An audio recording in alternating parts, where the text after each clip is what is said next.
If you believe YouTube or TikTok, the world is doomed.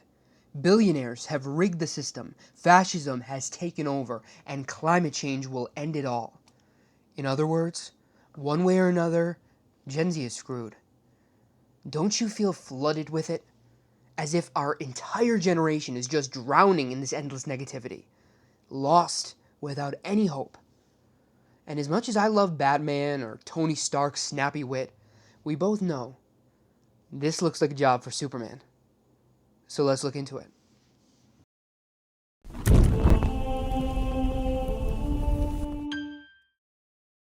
For a lot of different reasons that I'll get into as I go on, Gen Z has become the most cynical and distrustful generation probably on record. And because of that, it leads us into this position where we think that cynicism is right, that it's good, that because we're cynical, we're smarter or we're more noble because we see right through all of these rigged system, all of these billionaires and their corruption. Like we can see right through that. And because of that, we're not just better, but we're also smarter. But in a lot of ways I'll get into, that's not helpful and can actually backfire and make us all the more likely not to do good, not to protest or to actually contribute to positive change.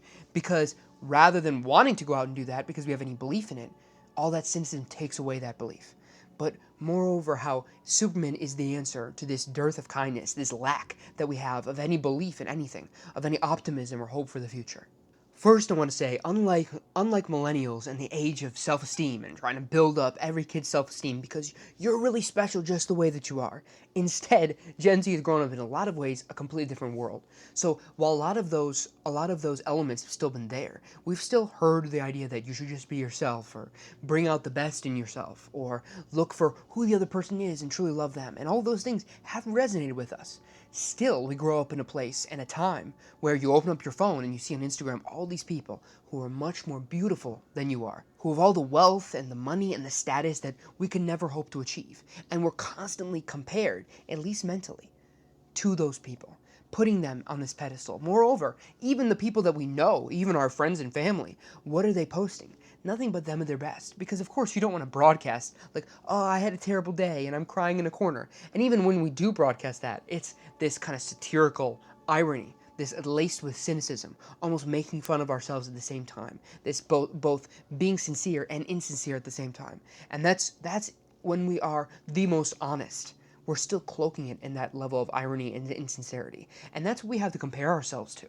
So it's no wonder that in this era of constant comparison, there is this feeling of negativity, this feeling of us not being good enough, or being in a time where things just aren't very good for whatever reason that might be, whether that be a personal reason, we're not good enough, or the environment we're in just isn't good enough. More than just this though, the world and the algorithms, the social media that we're within, it preys on our negativity. It preys on things being bad and worthy of anger, of being upset, of extremes, of things being so crazy or so outlandish, or look at this crazy example of whatever kind of person that person is. And that's what we're inundated with constantly. And part of that is just the human mind. Our human brain is going to naturally lean towards things being negative. Why? Because if we're in the wild, a tiger coming at us, or that kind of rustle in the bushes, if it ends up being a tiger, guess what? If we act like it's a tiger and we cower and we run away, we're going to survive.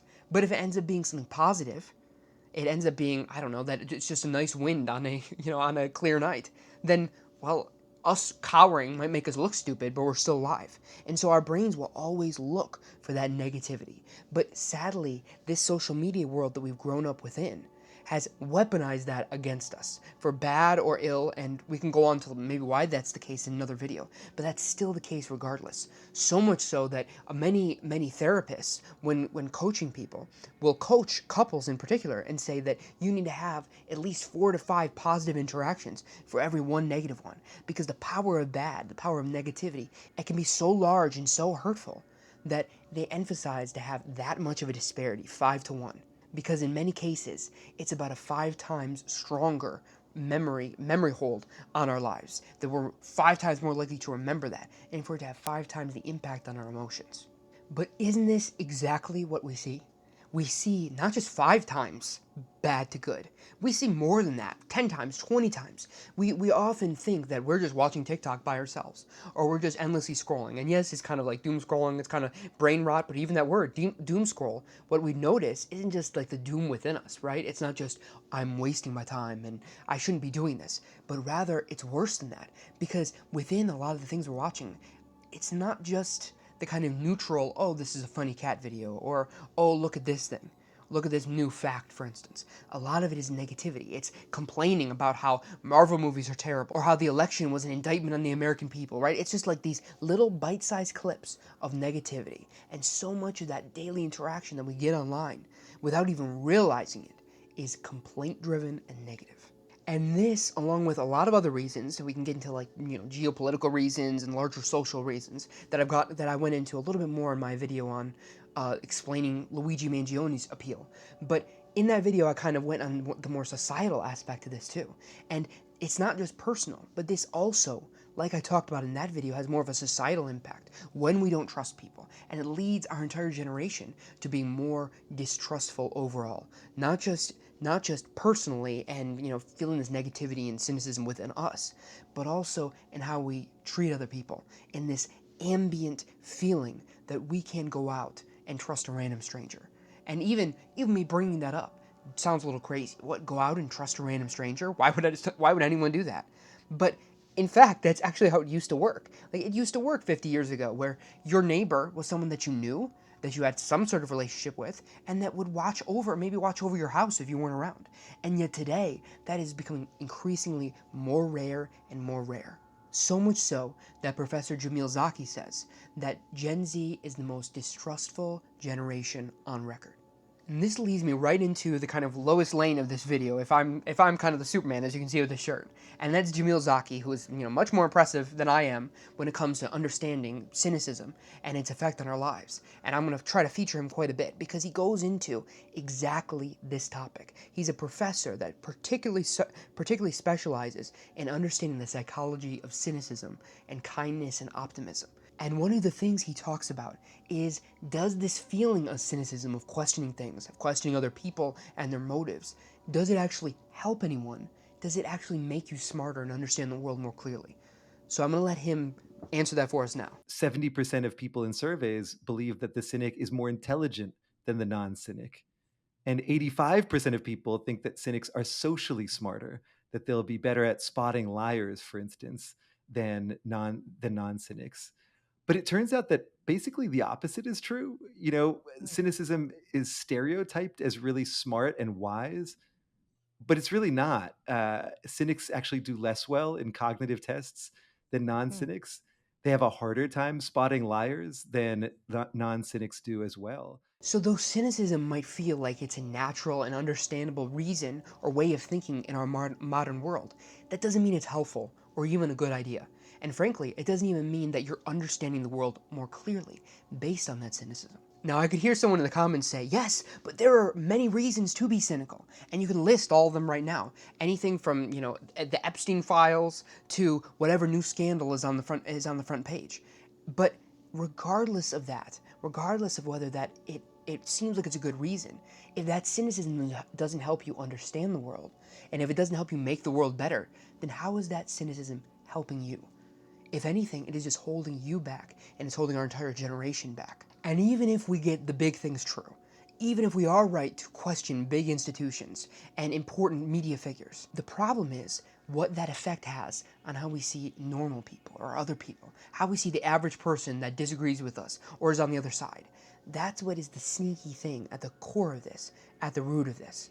And I'm going to let him kind of explain some of the problems with that now. It turns out that a lot of the intel that we are fed about people who are different from us is just plain wrong. If you go on social media or look at the news, you will receive a very strong picture of what the average person that you disagree with is like. You'll be taught that that person is extreme and anti democratic, even violent. And of course, there are truly extreme and anti democratic and violent people out there. Of course, there are. But the question is the average person that you disagree with like that? And the evidence is clear that they're not.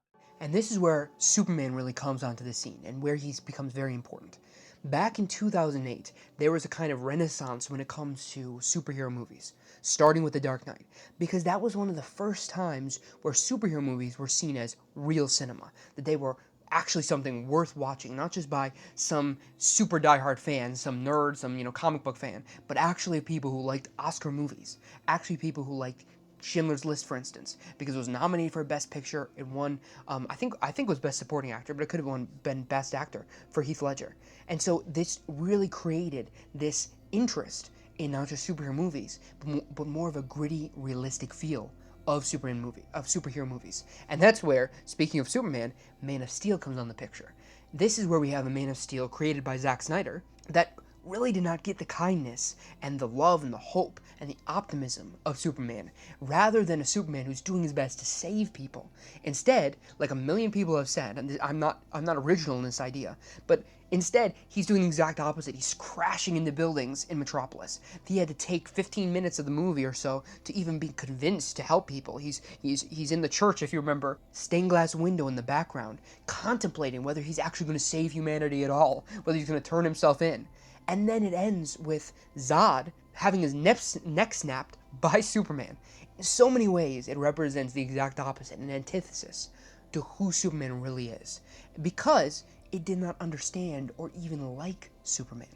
And that's what a lot of people have struggled with. One of the biggest dislikes of Superman is the idea that he's boring. This is just a widespread thing among many superhero fans. They just don't really like Superman as a character because his powers are too overwhelming, and you can't write a good conflict if his powers are just too powerful, or he's just too good. And you can't write something for someone who's so good, because what are they actually going to struggle with? It's like writing for someone who's a perfect character, or writing for Captain America, for instance. But yet, that misses so much of the point of what Superman really is, and why he is so beloved across time, and why he's such an icon. It's not his superpowers that makes him so interesting or so worthwhile as a character, but his personality, who he is, his humanity. That's what makes him so interesting, and that's what captures so many people across time. Because rather than him being some flawed character like Spider-Man that you have to identify with, and oh, he's just like me, he's not like us, and that's the beauty of him. That's why we want to have someone to look up to say that I want to be like Superman. I want to make the right decision, even when I have power. We want to have it's sad in many ways that our generation is so much more comfortable with the Injustice Superman, or with The Boys, or with Omni-Man, rather than actual Superman. So it's so much easier, and this speaks to the cynicism of our generation. It's so much easier for us to look at Homelander and think, oh wow, how interesting, what a great character, how interesting, so much fun to watch him. And it is, I agree with that, I love The Boys.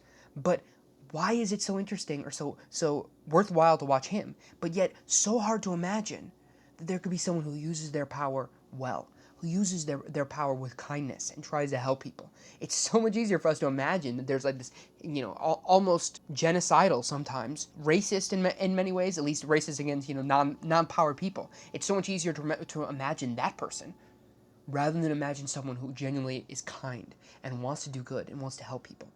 And even if that is the case, and our generation finds it hard, all the more reason why we need it, why we have to have someone to look up to try to stand against those figures and show that maybe among all the negativity is something worthwhile, is something positive within that maybe we can aspire to treat whatever modicum of power that we have personally as well as we can, as wisely as we can, to help those around us, rather than constantly watching the TV shows that denigrate and show how power can corrupt.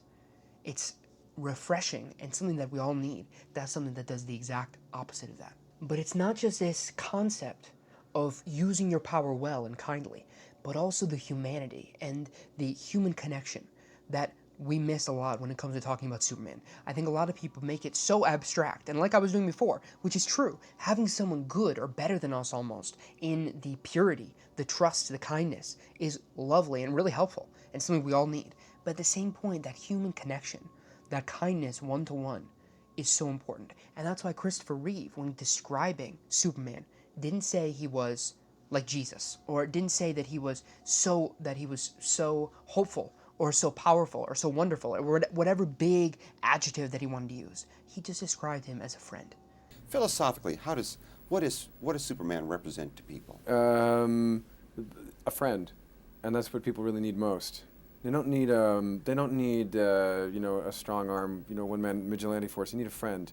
We're living in an age when people are basically afraid of contact with each other. They're afraid. People live in cities. They don't even know their neighbors. They're afraid to go out in the street. Something might happen to them. Basically, technology is against you. Life is overwhelming. Even the bank doesn't know who you are. And it's like, we run around scared a lot, particularly those of us who live in cities. And America was founded on the virtues of a helping hand, of going 5 miles to lend your neighbor a donkey or whatever he needed. And I think that is that kind of virtue that's at the bottom. That's the heart of Superman. And that's one of the most beautiful parts of why Superman is so necessary today. Because among all of our digital world is this isolation, this movement of what used to be one-to-one, human to human, talking face to face. Now we're moderated, we're separated between this screen. And there's this feeling of just being several steps away from that humanity that we used to have, from that human connection that we used to have. It wasn't like a lot of these other superheroes that will have some great big mustache-twirling villain. Rather, the very first act that Superman does in the comics is to wake up, is to burst into the mayor's office. Actually, I think it was the mayor's mansion, and burst in, try to get past the butler, all so that way he could wake up the mayor to pardon someone who was wrongly accused of a crime and was going to be executed.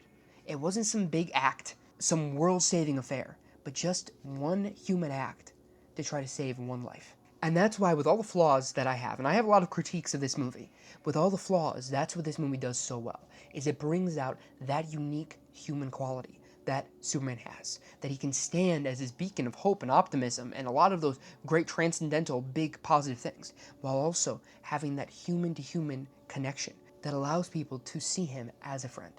David Cornsweet, who's actually, I think he was born in like 1993, so he's almost like an older brother to Gen Z. He's at that like millennial. A lot of our older siblings are probably that similar age, and he acts as this very pure-hearted, kind, trusting person, and he brings out that unique quality that we haven't seen in Superman, in my opinion, since Christopher Reeve, since the very first 1970s movies. That's one of the first times we've seen that element. And since then, it's just kind of been lost in the shuffle. This human connection that we need so much today and that we're missing so much today, and all the isolation of the modern world and all the FaceTime and even now, me speaking to a camera, all of that we're missing so much of.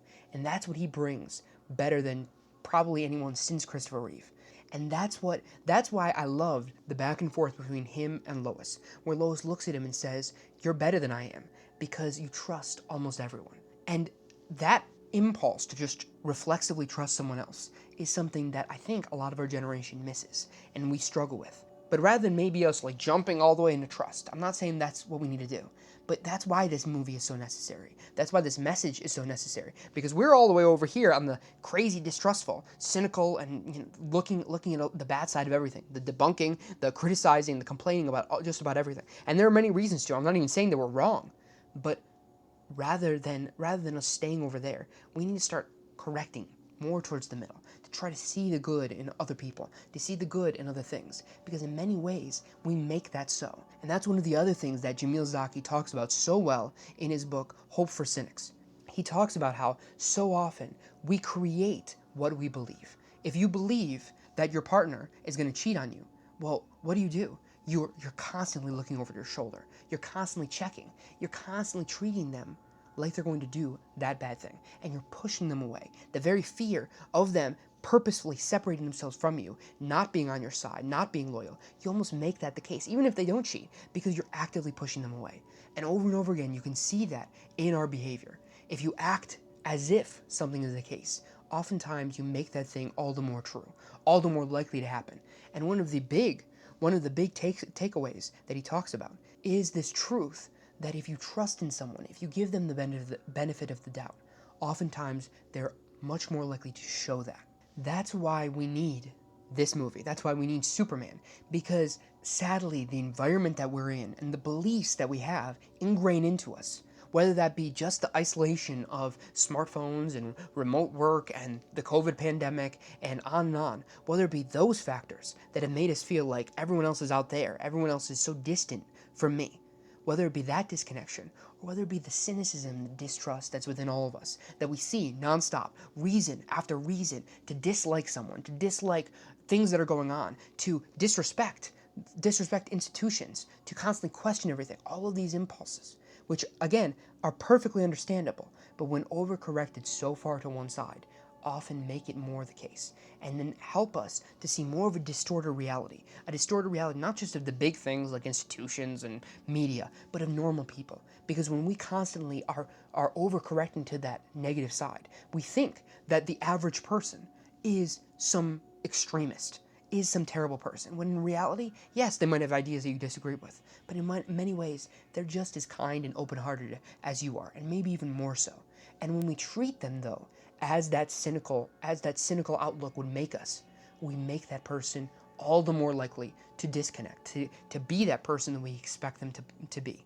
Because that self-fulfilling prophecy is a psychological truism. It's very deeply ingrained into all of our minds that if we constantly treat someone, something, even ourselves, as a negative belief, that they're all the more pushed into the box that we believe them to live inside. And that's why this movie is so important, because it might be an overcorrection. Superman might be too kind, it might be too trusting and too hopeful, but that's much more what we need than one more cynical Homelander, one more power-hungry Omni-Man. So even if you were one of the ones who thought that Superman was really boring and not really worth it, I hope I've done a good job convincing you why he is, and why you may just need it, and our entire generation needs it. So thanks for looking into it, and I'll see you in the next one.